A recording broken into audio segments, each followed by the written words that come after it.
and the state has now passed the buck to Parliament to seal the fate on the payment of debts from Anglo leasing contracts.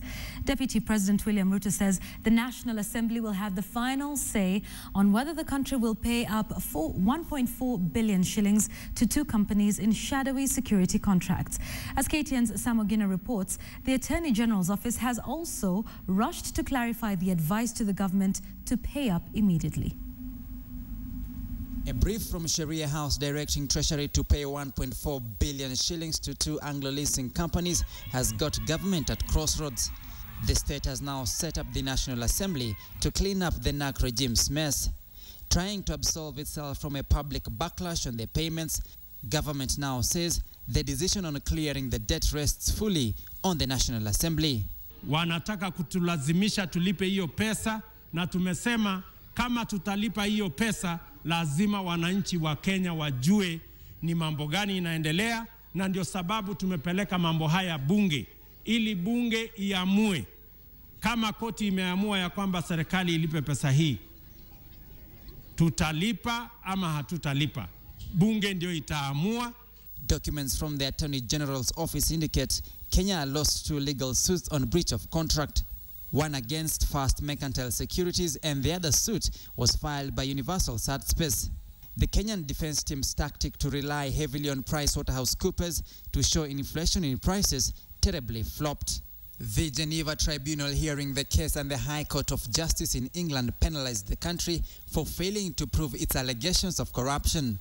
The government had also argued that the contracts were unduly influenced through a former permanent secretary whose children's school fees were paid for by Mercantile's managing director to win the tender. PwC's report showing inflation of prices was also thrown out, stripping the country its sole defense. The country's defense quality in the case has been questioned. There were complaints by some of the lawyers. They were not being given instructions. They were not being given documents. They were not being paid. And when you fail to pay your lawyer and to give instructions, you basically want to lose the case. The resurfacing of the scandal has put the government and the opposition on a coalition path. The opposition now says if the government were to pay back for all the Anglo leasing contracts plus the accrued interest, Kenyans would have to cough up 125 billion shillings. The president of one of the not very successful countries in Africa, President Robert Mugabe wa Zimbabwe, alisema he doesn't want corruption in his country to reach the levels of Kenya and Nigeria.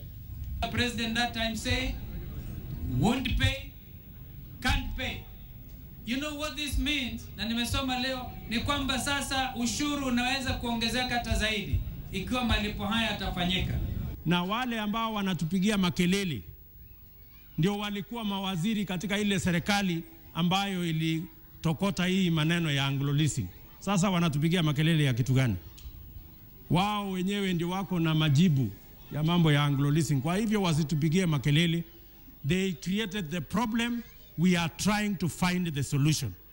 Already there is division in the Jubilee Alliance-dominated House on whether to compel the state to cough up 1.4 billion shillings advised by the Attorney General's office.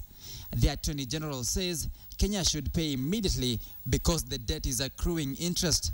In the debt of 697 million shillings owed to Universal SatSpace, Kenya is being charged an interest of 146,000 shillings per day since January this year. Yeah. The AG warns that failure to pay would make it impossible for Kenya to proceed with the sovereign bond issue. Insiders say if approved, Kenyans should brace for an increase in their pay-as-you-earn tax. Sam Ogina, KTN.